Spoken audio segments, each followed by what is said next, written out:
बरायबाय लोगोफोर नोंथांमोन बयखौबो आंनि नैबे मोनसे गोदान भिडिअ आङो दिनै नोंथांमोननि थाखाय मोनसे गोदान भिडिअ लाबोनो हास्थायदों लोगोफोर दिनैनि बे भिडिअआनो जागोन जोंहा बर' बाप्टिस्ट कनभेनसननि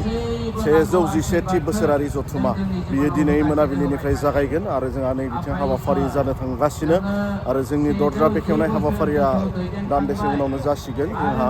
आरो बिनि उनाव आङो सिंनि नुथाय आरो दरजा बेखेवनाय हाबाफारिखौबो हायोब्ला आङो दिन्थिलांनो नाजागोन दे लोगोफोर नोंथांमोना आंजों लोगोसे फैफाबाय था आरो जोंहा बेयाव माबायदि हाबाफारि जायो गुवारै दिन्थिनो नाजागोन आं दे लोगोफोर आङो दायो सिंनि नुथायखौ आङो दिन्थिनो नाजागोन जोंहा नै बेयाव मा होनना बुङो अपेनिं हाबाफारिया जागासिनो बेनिखायनो माने अपेनिं जायैनि थाखाय थारमाने लाइटखौ होनाय जाथ'वाखै दे दा नोंथांमोना नुनो मोनगोन बेयाव अपेनिं जाखांनायनि उनाव आङो दिन्थिनो नाजागोन आरो गोबां मानसिफोरा नैबे साखाथियाव दङ आंथ' आरो खाथियाव थांनो हाला बेखेवनायखौ दिन्थिनो हाला खाथियाव गोजाननिफ्रायबाबो नोंथांमोननो दिन्थिनो नाजानोसै आरो दै लोगोफोर नायलांबाय था साफ्रोमबो बे बिबिसिनि नोंनि मन'नि फिसाफोरखौ नोंनि आखायाव समर्पन खालामबाय नैबेखौ बे न'खौ नोंनि आखायाव समर्पन खालामबाय आफानि इनमाननि इसोर हिसाबै जोंनि सायाव नैबेबो मोनसे डेक'रेसन आरो जोंहानि लोगोफोर बेयाव लाइट होदोंना होआखैथाय दायो मिथिगोन लाइटआनो जाजोबगोन बेयो गासिबो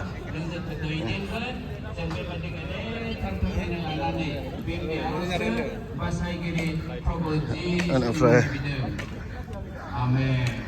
होननानै खुलुमग्रा गंसे न' लुनानै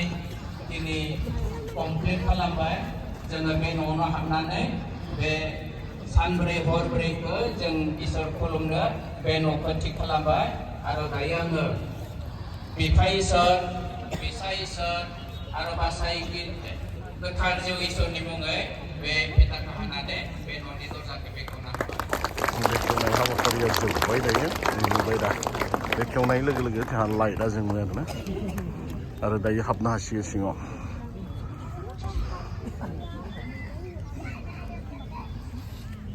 बिफा इसोर बिसा इसोर जिसु ख्रिस्ट आरो गोथार जिउ इसोरनि मुङै नैबे साइडनि दरजाखौबो होनानै बेखेवना होबाय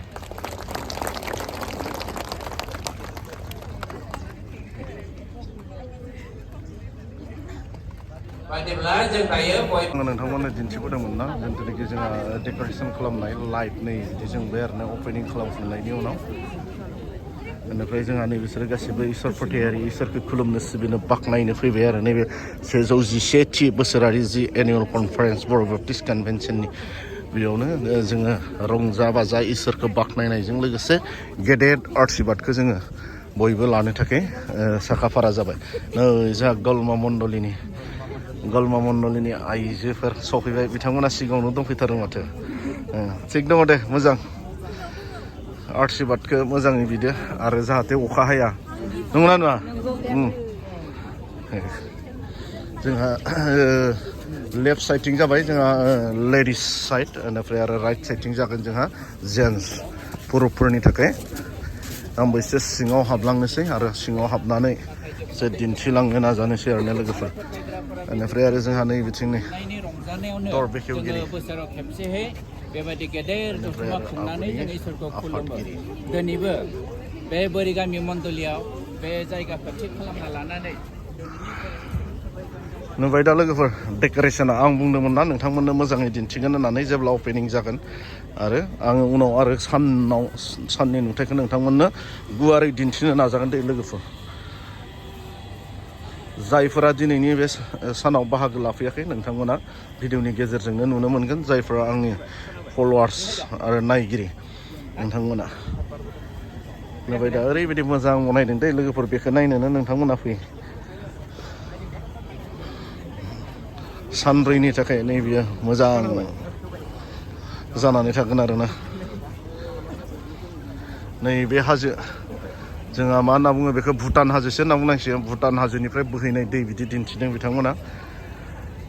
माने भुटान साखाथि नालाय भुटान साखाथिनि भुटान हाजोनिफ्राय नै बिदि दै बोहैबोनाय दिन्थिदों आरो दै आरो नैबेयाव जाहैबाय राइन' गान्दा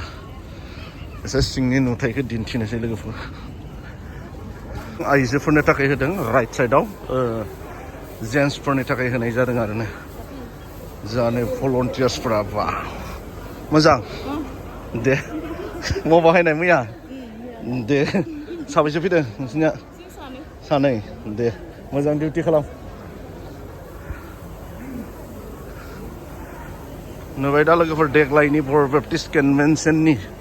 जे बिबिसि नि जथुमा 111थि बोसोरारि जथुमानि जे हाबाफारि जागोन जायगाखौ नोंथांमोना नुबाय आरो बेजोंनो लोगोसे जोंहा बेयाव माबायदि हाबाफारि जायो आङो बेखौ नोंथांमोननो एसे गुवारै दिन्थिलांनो नाजागोन दे लोगो भलन्टियार्सफोरा जोंहा नै मोजां स्ट्रिक खालामदों खालामगासिनो आइथिरगासिनो दे पुलिसफोरखौनो 43 जन लांबाय जोङो थिग दङ जोंथ' दिनैनिफ्राय जोंथ' बिथिं हाबनो मोनला जाहैबाय खिन्थु सुबिदा लानानै हाबनो नाजागोन दे लोगोफोर आरो दिन्थिनो नाजागोन सुबिदा लानानै मा होनना बुङो जोंहा नैबेयाव नुदोंना नै 111 एनुवेल कनफारेन्स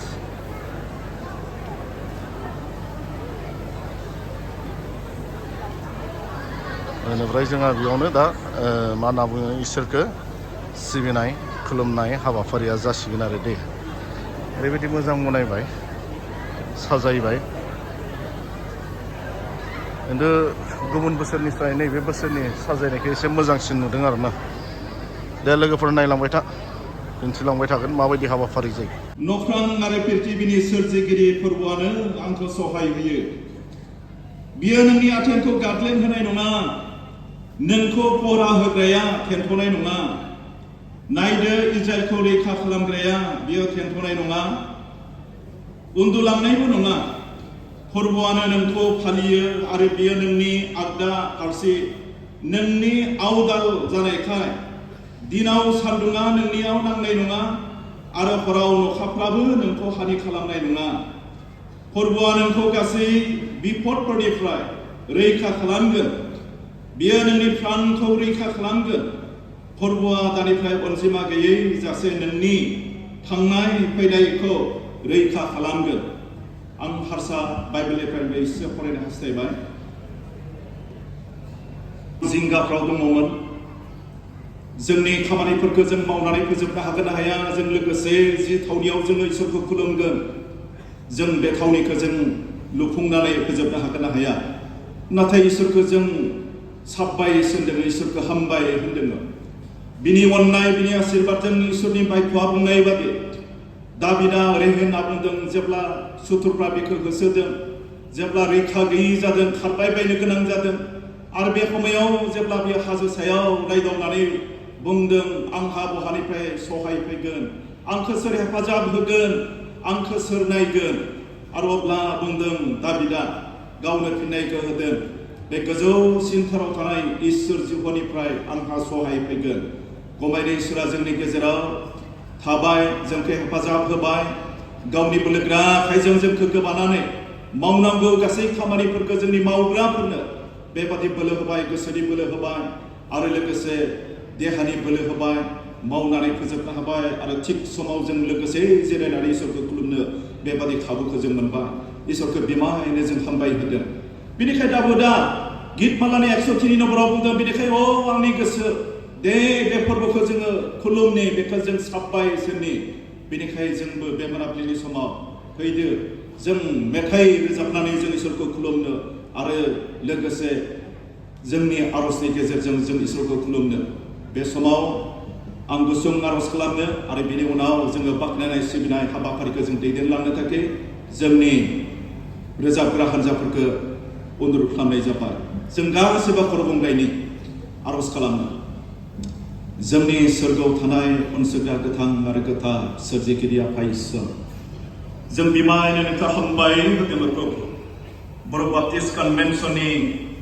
111थि बोसोरसालिया जथुम्मा आफादगिरि बे खालारनिफ्राय फैबाय थानाय फेब्रुवारि दाननि 1-2 खालारसिमहालागै आफानि बे थावनियावनो नोंनि थैजों गायसनजानाय बरिगाव बाप्टिस्ट गिर्जा जोंनि मातृ मण्डली आफानि बे फैलाव गुवार फोथाराव आफा इसोर खुंनो थाखाय आफा इसोर नैबे मोनाबिलिनिफ्राय जागायबाय आफा दानो नोंनि फिसाफोरजों लोगोसे जादों आफा नोंनि पबित्र नामाव आफा इसोरजों बहाय थुबुर जादों नोंखौ खुलुमनो नोंनि मेथाइ रोजाबनो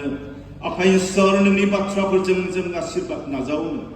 बेयाव गथायसे जानाय जों साफ्रोमखौबो नोंनि आशीर्बादजों आफा इसोरनो जोंखौ आबुं खालामदो जों फोथायदों जेराव नोंनि फिसाफ्रा सानै साथाम ज' जायो नों बेयावनो लोगोसे थायो आफा बेयाव सानै साथाम नङा गोबां रोजा रोजा मानसिफ्रा जों लोगोसे जों थुबुर जादों नोंनि पबित्र नामाव आफा इसोरजों लोगोसे जादों नोंखौ खुलुमनो नोंनि मेथाइ रोजाबनो आरो लोगोसे नोंनि सोरगोनि आशीर्बादफोरखौ नाजावनो जोंनि बे गथायसे थिलियाव नोंनि गोथार जिउजों नुनो मोना जासे आफा इसोर नों जोंजों लोगोसे थागोन आरो नोंनि आशीर्बादजों जोंखौ परिपुर्ण खालामगोन आफा इसोर बे समाव नोंनि गोथार जिउनि उपस्थितिखौ नायग्रिदनानै बेबादि आरजखौ जोंनि बासिग्रि जिसुनि नामावनो जों बिबाय आमेन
Only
आरो बे बोसोरारि जथुम्मायाव सेथि फारिलाइयाव जों आगान होनो मोनदों। बे गासैबो नोंनि अननाय बिनि थाखाय आफा जोंखौ हामबाय आरो हामबाय होदों। बेहाय जों बे समाव जों नोंनि सेराव प्रार्थना खालामदों। आफा जों मिथिगौ नोंनि अननाय, नोंनि आशीर्बाद, नोंनि दैदेननायफोरखौ जोंनि सायाव माबायदि नों उसिफाव होदों।